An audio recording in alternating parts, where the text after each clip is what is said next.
With a week to go before the election, what is the state of our country? We asked that question last year in our series, Saving America, 28 Ideas in 28 Days. So this week, we are revisiting some of the people we talked to find out what's on their mind now.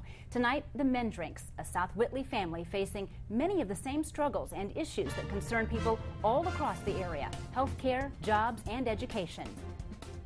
We're a year later, and it's really not much better than it was.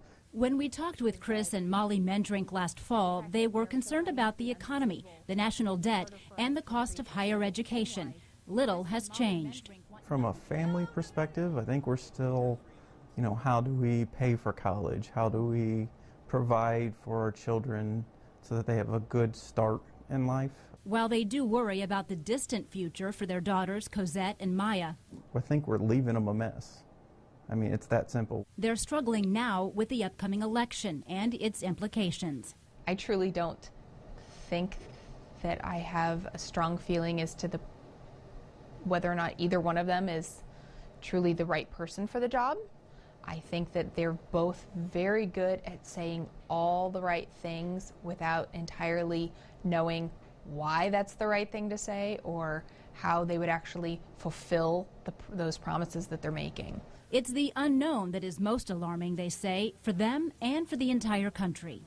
I think you have a lot of companies out there. My line of work puts me around a lot of different companies, and a lot of them are hesitant right now to grow themselves. They're not sure what's in the future. I mean, they're scared. What does Obamacare or does health care mean? What kind of taxes are coming or are not coming?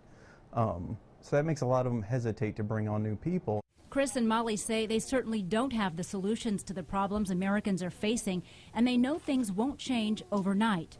Are you supposed to solve for it? But don't believe enough is being done to address the big issues. We asked them last year if they had faith in the bipartisan group the president had formed with the intent of fixing the deficit.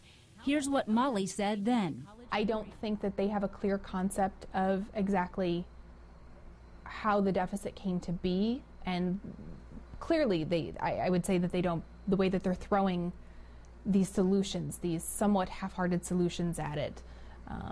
So I don't have complete faith that this exact group can do it. And what Chris thinks now. When you look at the committee Obama put together with Republicans and Democrats to put a solution together, what happened?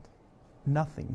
They couldn't get along. They couldn't just come together and say, you know what, sorry guys, this is a middle road that we have to go down together. And if it means some people get a little more tax and some people get less money given to them, that's the way it has to be. But unfortunately, I don't foresee them saying that or doing that. In 20 years from now, it'll be broken still. Molly says we need to encourage people to be more self-sufficient, to work hard, and go back to the basics. Sort of recognizing that success is not a bad thing. Opportunities for us to achieve our own successes. I don't expect the government to give me that golden plate of money and that job on it and all of that. Sort of going back to the we can do it, we can build it, the old school success of the country would be, I think, a really nice change of pace.